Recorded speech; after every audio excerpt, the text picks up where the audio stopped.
The ground crew stood silent when her A-10 landed, dragging sparks across the runway. The first thing anyone noticed was the sound. Not the usual thunderous roar of twin turbofans winding down, but something else entirely. A metallic shriek that split the pre-dawn air like a wounded animal crying out in the dark. The tower had called it in 3 minutes prior. Emergency inbound, single aircraft, landing gear compromised, pilot maintaining radio silence except for vectors. The crashed trucks were already rolling, their red lights painting the tarmac in urgent sweeps, when the A-10 Thunderbolt II broke through the low cloud ceiling at 400 feet. Even from a distance, something looked wrong. The aircraft wasn't level.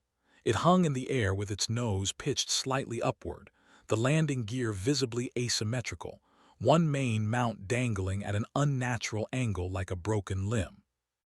The right wheel assembly was simply gone, torn away somewhere over hostile airspace, leaving only twisted hydraulic lines and exposed mechanical guts trailing vapor in the cold morning air. Master Sergeant Kowalski had been working the flight line for 22 years, and he'd never seen an approach like this. The pilot was bringing her in hot, faster than standard emergency protocol, the nose hunting slightly left and right as she fought to keep the damaged bird stable. The tail number came into focus as the Warthog descended, 80247. Kowalski knew that aircraft. More importantly, he knew who was flying it.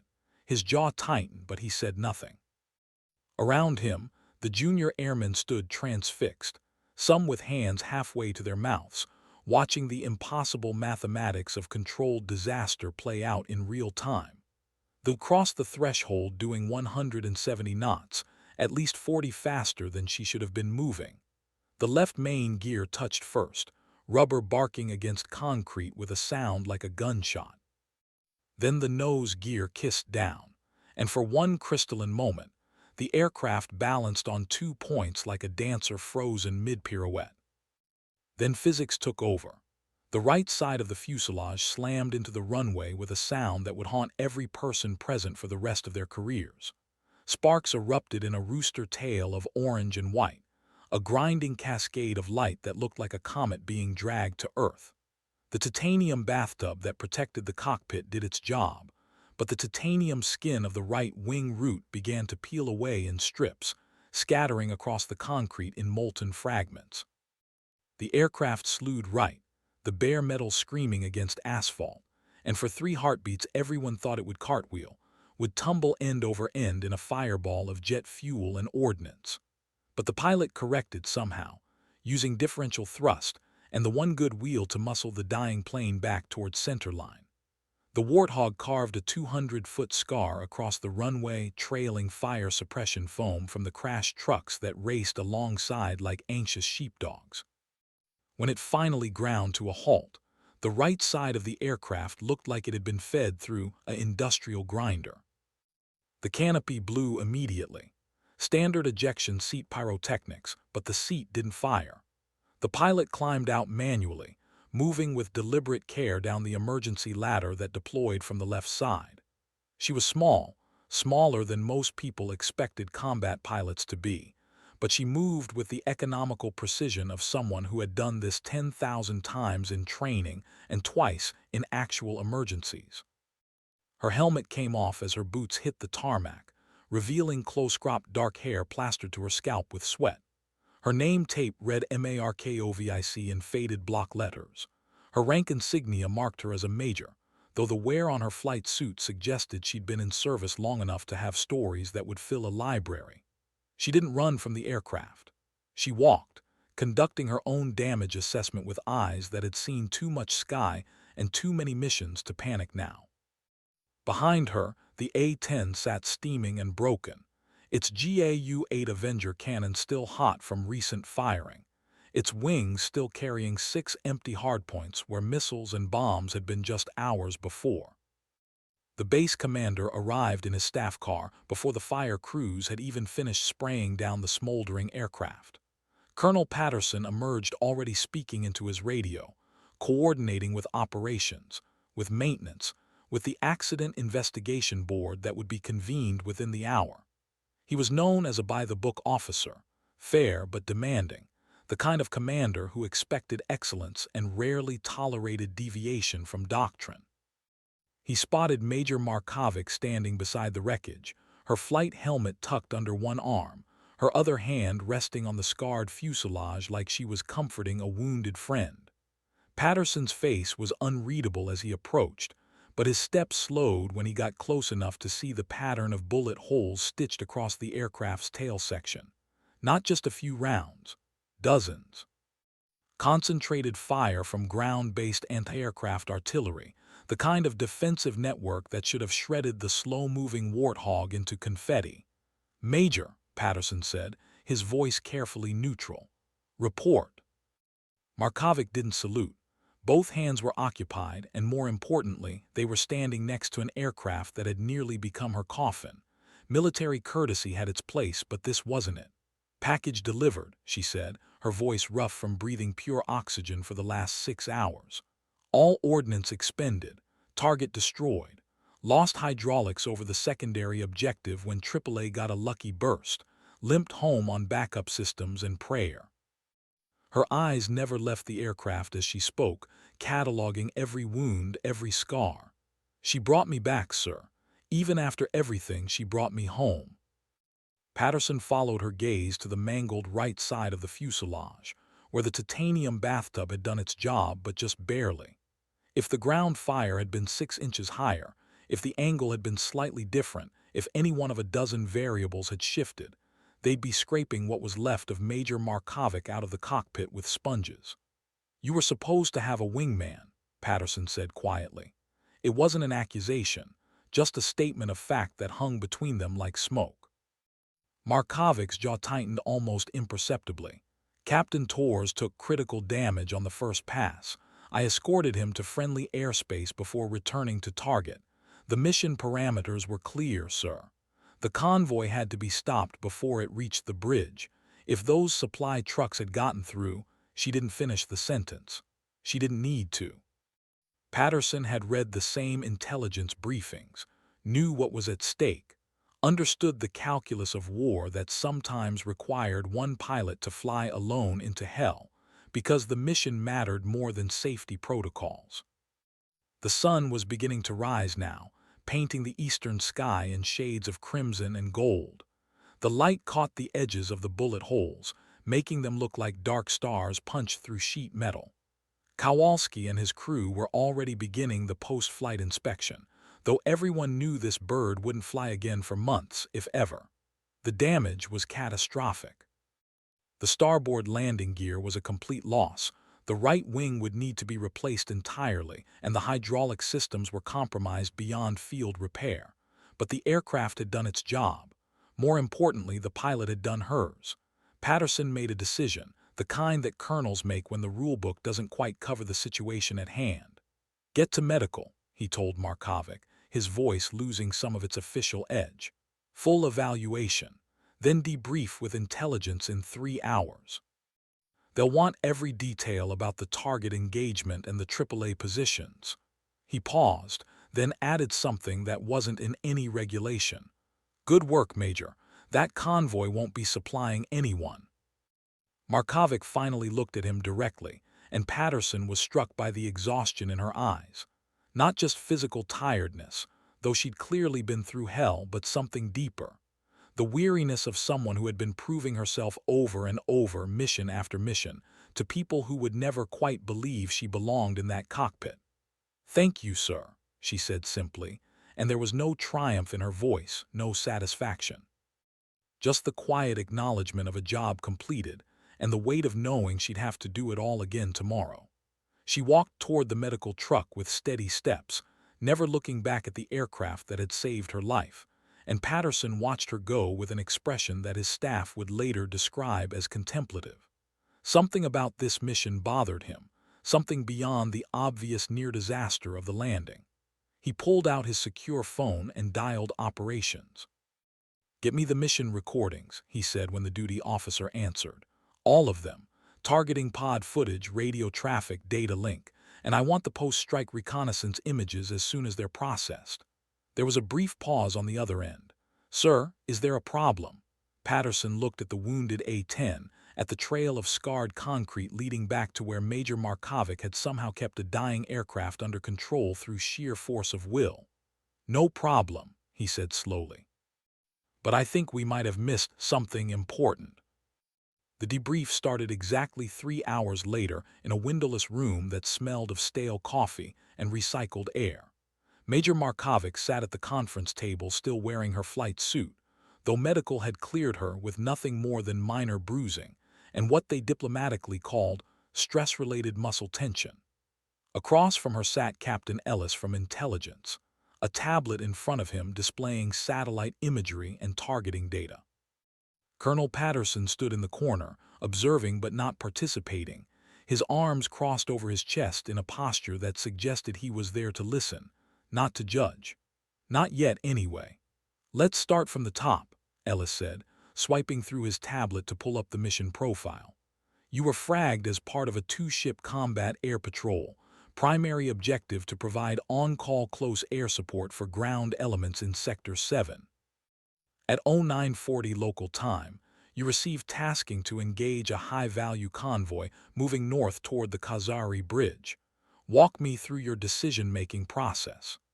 Markovic's voice was steady, clinical, the tone of someone who had given 100 combat debriefs and knew exactly what the intelligence officers wanted to hear.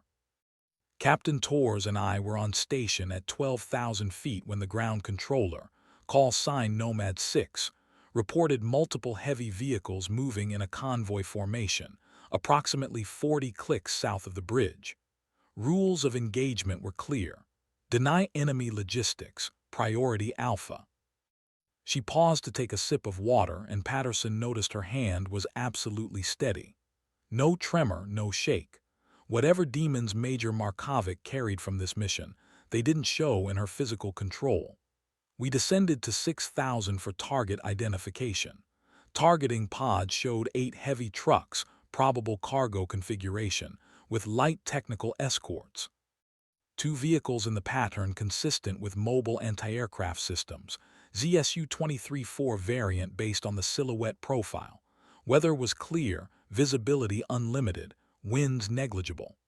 Ellis was typing notes as she spoke, correlating her account with the digital records. "So you had positive identification of anti-aircraft threats before you engaged?" "Affirmative," Markovic confirmed.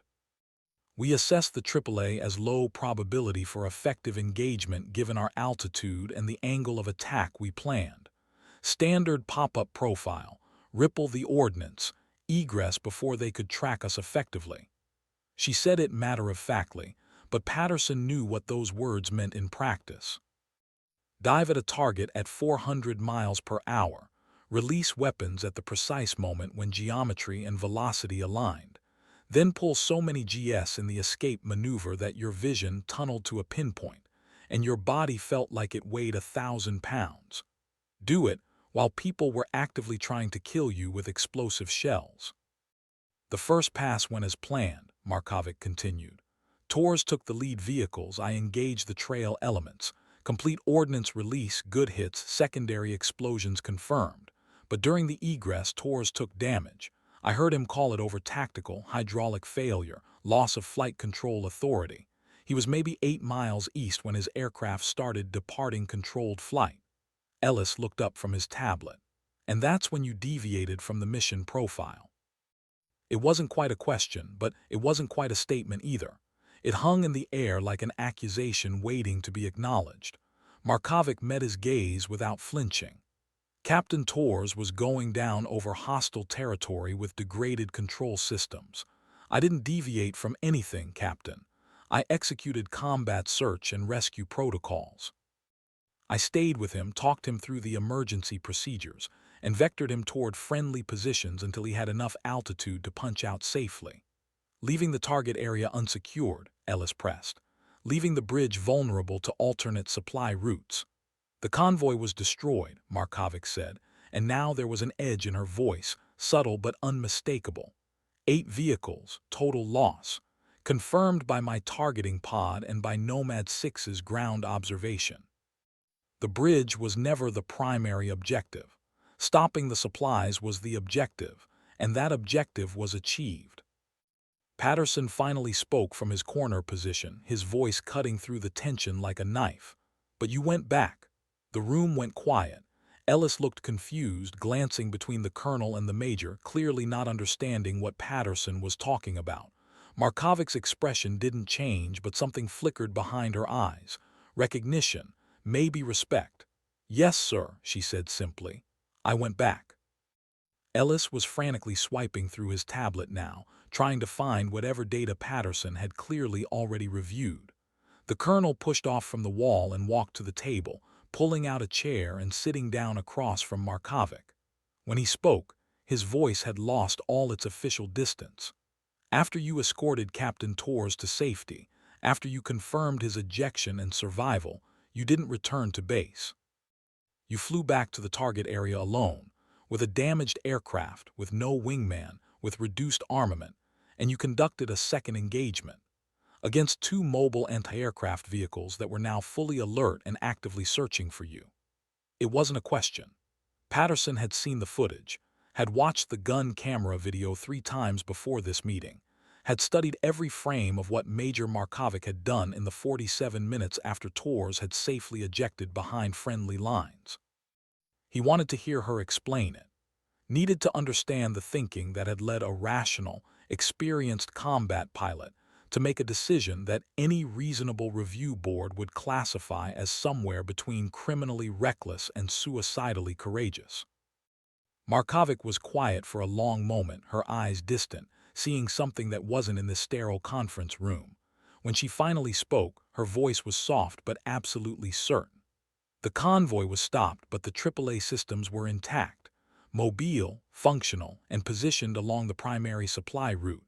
If we left them operational, they just moved to another position and threaten future air operations. Every mission into that sector would be at risk. Every pilot who flew that route would be in their engagement envelope." She looked directly at Patterson. "So yes, sir, I went back. I went back because leaving those systems active meant more pilots would die. Maybe not today, maybe not tomorrow, but soon. And I had ordnance remaining, and I had the capability. And most importantly," she paused, choosing her words carefully, "I had the responsibility." The room was absolutely silent. Even Ellis had stopped typing, his tablet forgotten in his hands, staring at the major like he was seeing her for the first time. Patterson leaned back in his chair, his expression unreadable. "You engaged two mobile anti-aircraft vehicles with a damaged aircraft alone with no support. That's not responsibility, Major. That's martyrdom." "With respect, sir, it's math," Markovic replied, and there was no heat in her words, just cold logic.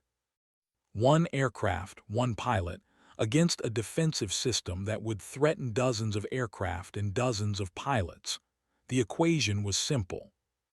Patterson wanted to argue, wanted to explain that military leadership wasn't about heroic sacrifice, wasn't about one person deciding the calculus of acceptable risk.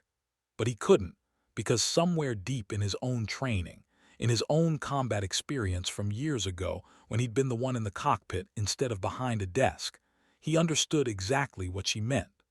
The responsibility didn't come from rank or orders or mission parameters. It came from being there, from having the capability, from knowing that inaction was itself a choice with consequences. "Show me," he said finally, gesturing to Ellis's tablet. "Show me how you did it." Ellis pulled up the gun camera footage with fumbling fingers, clearly rattled by the direction this debrief had taken. The video started with a wide-angle view from Major Markovic's targeting pod, timestamp showing 43 minutes after the initial engagement.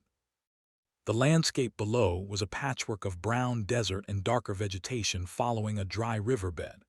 Two vehicles were visible, moving rapidly across open ground, their distinctive radar dishes marking them clearly as ZSU-23-4 Shilka anti-aircraft systems. Quad 23mm cannons, radar-guided, capable of throwing up a wall of explosive shells that could shred an aircraft in seconds.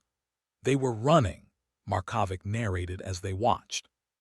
"Probably trying to reposition after the first engagement, get to pre-surveyed positions where they could defend the alternate routes to the bridge."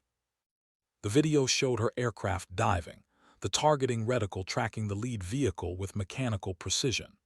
At 3,000 feet, the A-10's GAU-8 Avenger cannon opened up with a sound like fabric tearing, except the fabric was reality itself, and the tearing was 30mm depleted uranium rounds leaving the barrel at nearly 4,000 feet per second. The targeting pod captured the impact in brutal detail. The first vehicle simply disintegrated under the onslaught, its thin armor no match for the cannon designed to kill tanks. Secondary explosions bloomed as ammunition cooked off, and the radar dish tumbled end over end across the desert floor.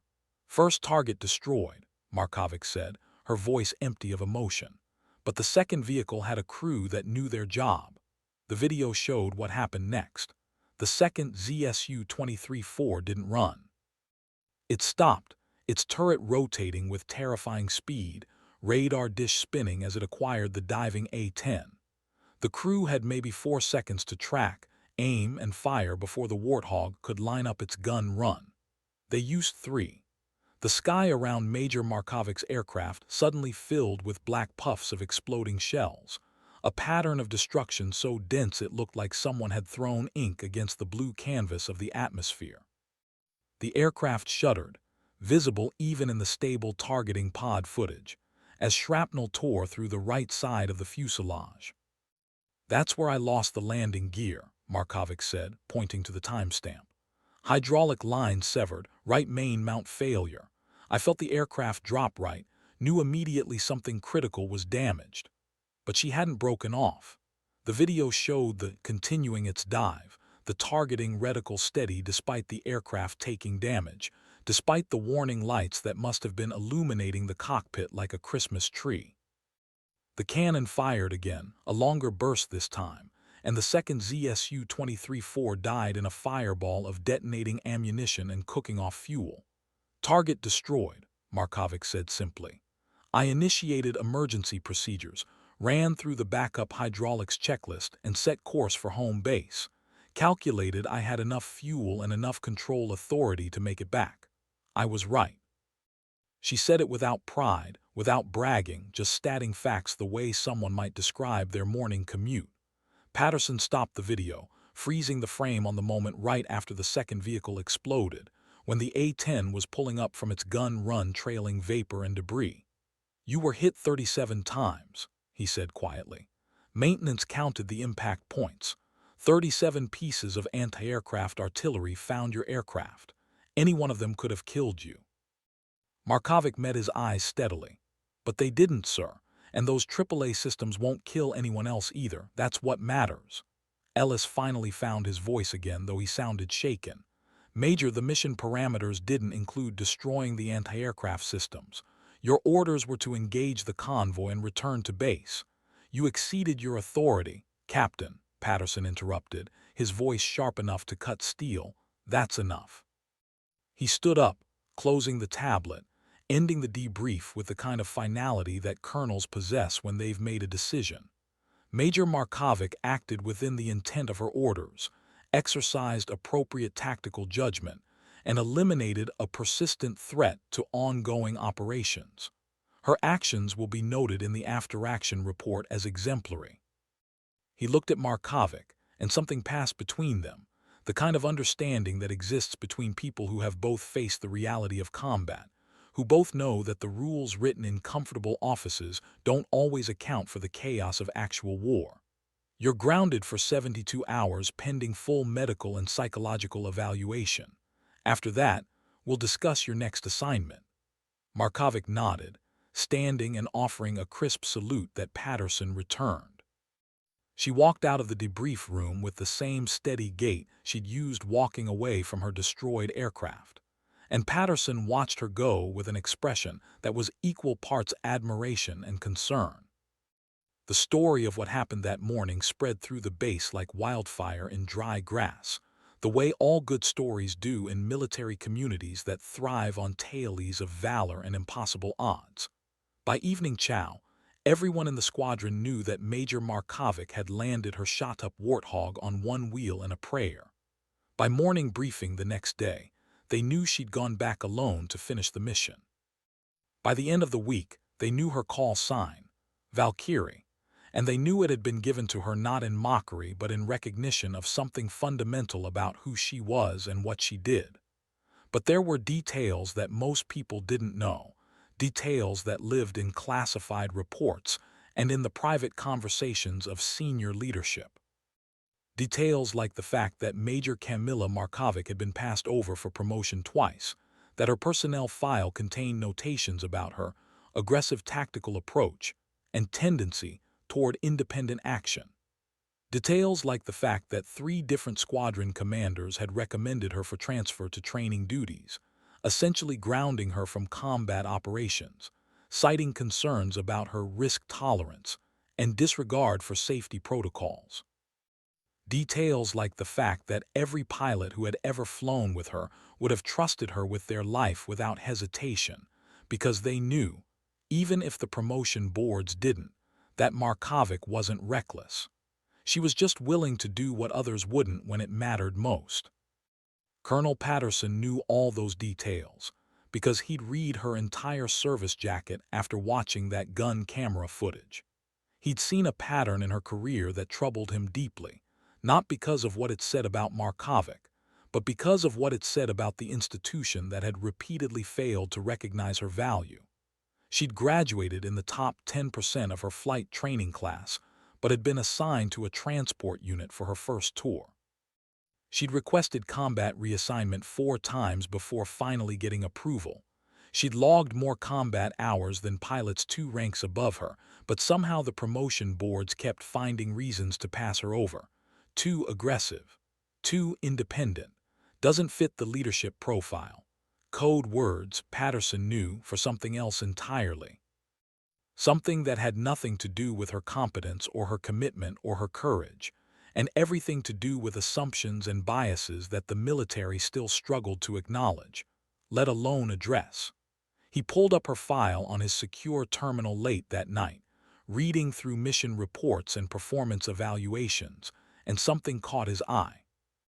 A commendation from 5 years ago, written by a major who had since retired, describing an incident that never made it into the official histories, but that explained more about Kamila Markovic than a dozen combat reports. She'd been flying ground support in a hot zone when a reconnaissance team had gotten pinned down by enemy fire. Standard procedure was to wait for artillery, wait for the ground forces to move up, wait for the appropriate coordination to happen through proper channels. Markovic had put her aircraft between the reconnaissance team and the enemy position and held it there for 17 minutes, drawing fire deliberately, giving the team time to evacuate their wounded and fall back to safety. She'd taken so much damage that mission that her aircraft had been written off as unrepairable. The commendation recommended her for the Distinguished Flying Cross. The award had been downgraded to an Air Medal. No explanation given in the file, just a notation that the review board had determined that the circumstances didn't warrant the higher decoration. Patterson closed the file and sat in the darkness of his office for a long time, thinking about patterns and precedents, about institutional inertia, and the courage it took to challenge systems that had existed longer than most of the people who served in them. He thought about the 37 bullet holes in Major Markovic's aircraft, and about the 2 anti-aircraft systems that would never threaten another pilot, and about the calculations that went into deciding which lives mattered and which risks were acceptable. And he made a decision that would have consequences reaching far beyond one colonel's authority. 2 weeks later, Major Kamila Markovic was called to wing headquarters for what she assumed would be another routine meeting about the incident. She wore her service dress uniform, ribbons aligned with mechanical precision over her left breast pocket, her low quarters polished to a mirror shine that reflected the fluorescent lights of the administrative building. She expected more questions, maybe some additional counseling about risk management and proper decision-making processes. What she got instead was a ceremony. The conference room was crowded with officers and enlisted personnel, faces she recognized from her squadron and others she'd never seen before. Colonel Patterson stood at the front of the room beside a 2-star general whose presence made Markovic's stomach drop. Generals didn't attend routine meetings. Generals meant something significant was about to happen, and in her experience, significant things involving generals rarely ended well for majors with complicated service records. Major Markovic, Patterson said formally, his voice carrying the weight of official business, please approach. She walked forward with military bearing, every eye in the room tracking her movement. The general stepped forward, holding a small wooden case that Markovic couldn't see inside from her angle. When he spoke, his voice had the gravelly quality of someone who had spent decades shouting over jet engines and weapons fire. Major Markovic, it is my privilege to present you with the Distinguished Flying Cross for extraordinary achievement while participating in aerial flight. He opened the case, revealing the distinctive medal with its striking bronze cross and blue-white-red ribbon. Your actions on the 17th of September demonstrate the highest traditions of military service. Despite severe damage to your aircraft and operating without wingman support, you engaged and destroyed two enemy anti-aircraft systems that posed a significant threat to friendly forces. Your tactical judgment, flying skill, and dedication to mission accomplishment exemplify the values we hold most dear. The general pinned the medal to her uniform himself, his hand steady despite his age. More than that, Major, your actions saved lives. The pilots who will fly that route in the coming weeks won't know your name, won't know what you did, but they'll come home to their families because of your courage. That's the nature of our profession. Sometimes the most important victories are the ones that prevent tragedies that never happen. He stepped back and offered a crisp salute that Markovic returned automatically, her mind still trying to process what was happening. The room erupted in applause, and she saw faces that had regarded her with skepticism, with doubt, with the kind of dismissive tolerance that competent women in male-dominated fields learn to recognize early. But those expressions had changed. Not all of them, not completely, but enough. Enough to matter. After the ceremony, after the requisite small talk and congratulations from people who had barely acknowledged her existence the week before, Patterson pulled her aside into a quiet corridor. I reviewed your entire service history, he said without preamble. Every mission report, every evaluation, every recommendation. You should have been promoted 2 years ago. The fact that you weren't is a failure of leadership that I intend to correct. He handed her an envelope, official paperwork, with the kind of weight that meant careers were about to change direction. This is your promotion board recommendation. You'll pin on Lieutenant Colonel in the next cycle, assuming you don't do anything stupid in the meantime like flying damaged aircraft into anti-aircraft fire. He said it with a slight smile, taking the edge off the criticism, acknowledging the absurdity of the statement even as he made it. Markovic took the envelope but didn't open it, just held it in her hands like it might detonate if she moved too quickly. Sir, I don't need special treatment, she said quietly. I never asked for that. I just wanted to do my job. This isn't special treatment, Patterson replied firmly. This is removing the obstacles that have been preventing you from doing your job at the level your competence deserves. There's a difference. He paused, then added something that wasn't in any official capacity. My daughter is 12 years old. She wants to be a fighter pilot. And I realized when I watched that gun camera footage of you engaging those targets alone, that I want her to serve in an air force that recognizes excellence regardless of who it comes from. You're not getting promoted because of what happened last month. You're getting promoted because you should have been promoted years ago. And it took an extraordinary act of valor to make people see what should have been obvious all along. 3 months later, Lieutenant Colonel Markovic reported to her new assignment as Director of Air Combat Tactics at the Air Force Weapons School. It was a prestigious position, one that put her in charge of training the next generation of fighter and attack pilots, teaching them the lessons that could only be learned through experience and survival. Her first day, she walked into a classroom full of captains and young majors, all of them hand-picked from their squadrons as the best of the best, all of them carrying the confidence that comes from being repeatedly told you're exceptional. She didn't introduce herself with her accomplishments, didn't mention the distinguished flying cross now sitting in a frame on her apartment wall, didn't talk about the mission that had changed how people saw her. Instead, she pulled up a gun camera video on the classroom display, showing an A-10 diving toward a target through a sky filled with anti-aircraft fire. "Watch this," she told the assembled students. "Watch how the pilot maintains weapons track despite taking damage. Watch how she calculates the engagement geometry on the fly, how she adjusts for the aircraft's degraded performance in real time. This is what tactical excellence looks like when the textbook solutions don't work anymore." She let the video play through the engagement, through the destruction of both targets, through the damaged aircraft pulling up and turning toward home with smoke trailing from its wounded side. Then she froze the frame and turned to face the class. That pilot made a series of decisions that any review board would have questioned. She engaged without wingman support. She prosecuted a target that wasn't in her primary mission parameters. She accepted tactical risk that exceeded standard doctrine. And because of those decisions, dozens of pilots are alive today who would otherwise be dead or captured. So here's your first lesson in combat tactics. Sometimes the right decision isn't the one that makes people comfortable. Sometimes the right decision is the one that keeps people alive, even if it means you take all the heat when the dust settles. She saw recognition dawning on some faces, skepticism on others, calculation on a few. One captain in the front row raised his hand hesitantly. "Ma'am, who was the pilot in that video?" Markovic smiled, a small expression that carried the weight of every challenge she'd faced, every obstacle she'd overcome, every moment she'd been underestimated and had proven the doubters wrong. "That's me, Captain. Call sign Valkyrie.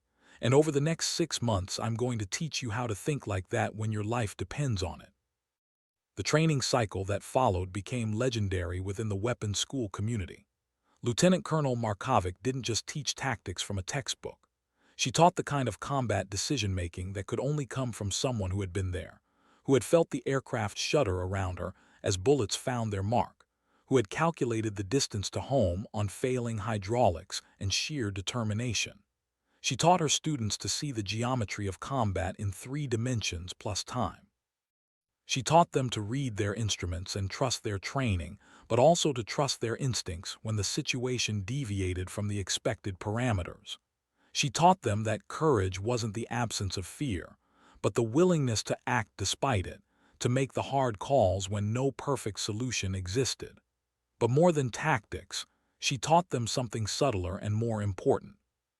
She taught them to see past their assumptions, to recognize competence regardless of where it came from, to understand that the best pilot in the formation might not be the one who looked like the recruiting poster. She did it not through speeches or lectures, but through demonstration, by being undeniably excellent in a way that made excuses and biases irrelevant. Word spread beyond the weapons school. Young pilots requested assignment to her courses.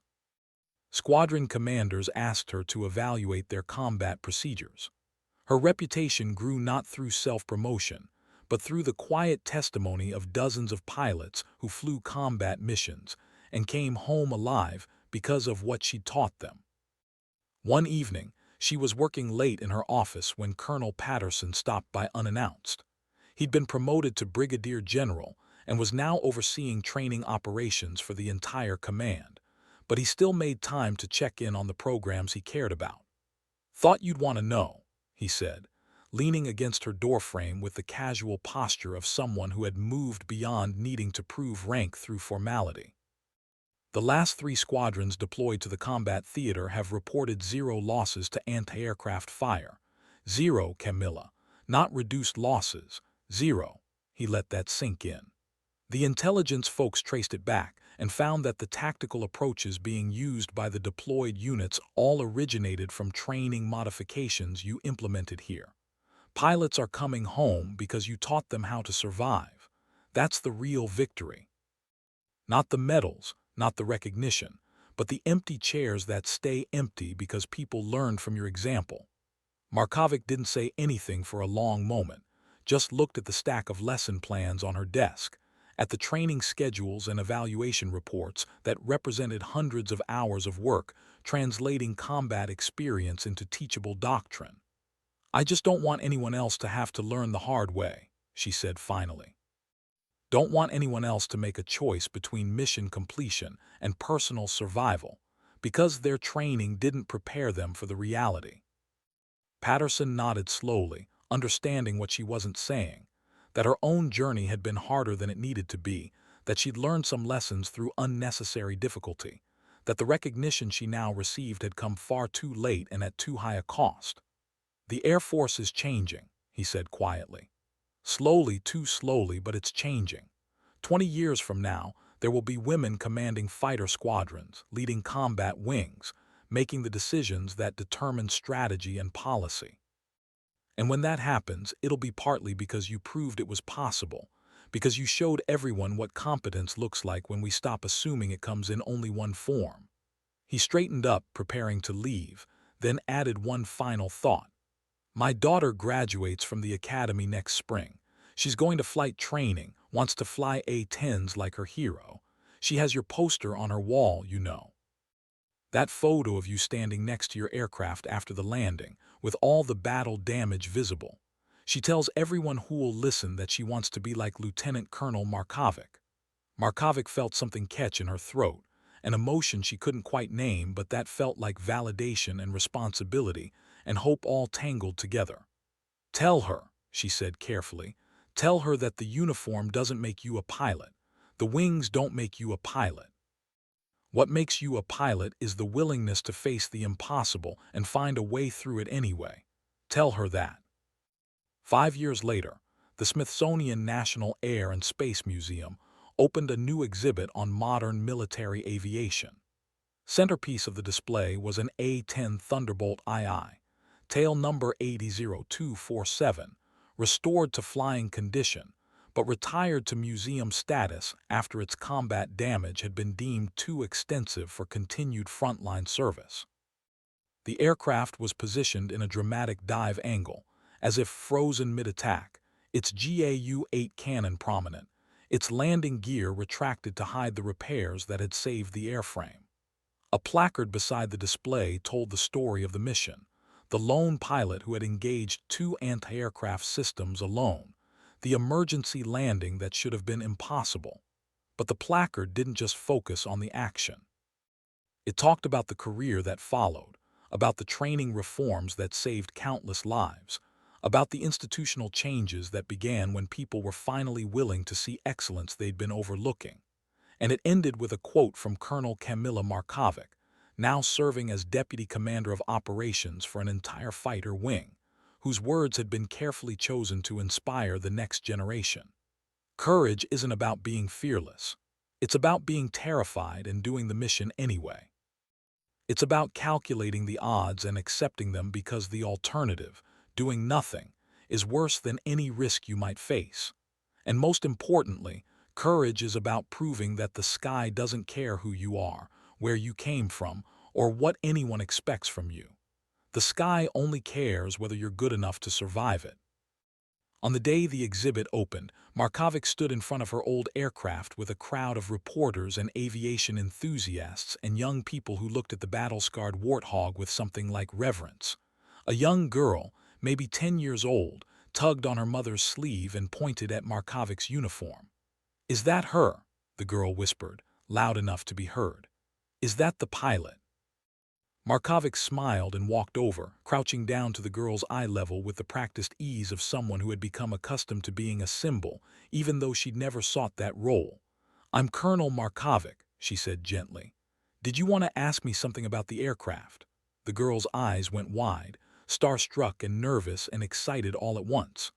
"My teacher said you were the bravest pilot ever," she said in a rush. "My teacher said you flew into danger when everyone else said it was impossible. Is that true?" Markovic glanced at the aircraft behind her, at the carefully preserved scars from anti-aircraft fire, at the landing gear that had been rebuilt by dedicated maintainers who had refused to let the machine die, at the cockpit where she'd sat and calculated impossible odds and decided to act anyway. "Brave is a big word," she said carefully. "I think what I was What I am is responsible. When you have the training and the capability and the opportunity to make a difference, you have a responsibility to try, even when it's scary, especially when it's scary.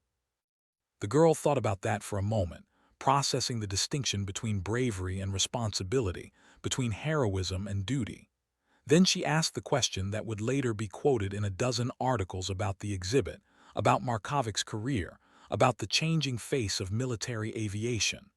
When I grow up, can I be a pilot like you? Markovic felt the weight of that question, understood all the layers beneath the simple words.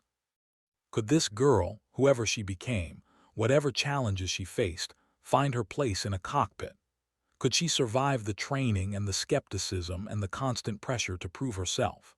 Could she navigate the institutional obstacles that still existed, even after so much progress had been made? And most importantly, would the Air Force of the future be ready to recognize her competence, or would she have to fight the same battles that Markovic had fought? Yes, Markovic said, without hesitation, without qualification, putting every ounce of conviction she possessed into that single syllable. Yes, you can. And when you do, when you're sitting in that cockpit making decisions that matter, remember this. Your worth as a pilot isn't determined by what other people expect from you.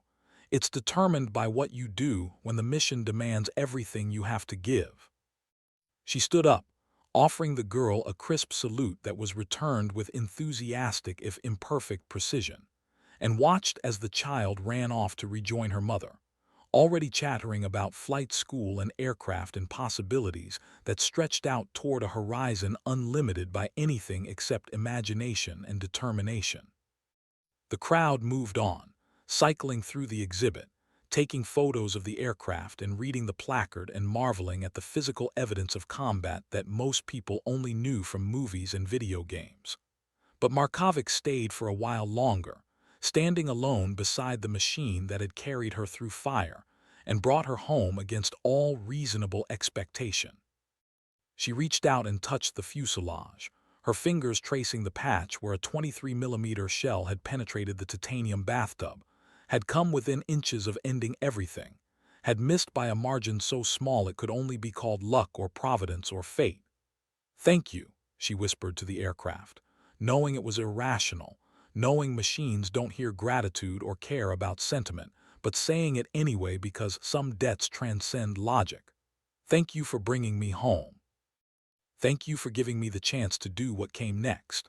And in the quiet of the museum, surrounded by the artifacts of aviation history, with the weight of her uniform and her rank and her legacy pressing down on her shoulders, Colonel Kamila Markovic understood something fundamental about the arc of her career, about the mission that had defined her, about the moment when the ground crew had stood silent watching her land a dying aircraft dragging sparks across the runway. It hadn't been the end of something, it had been the beginning.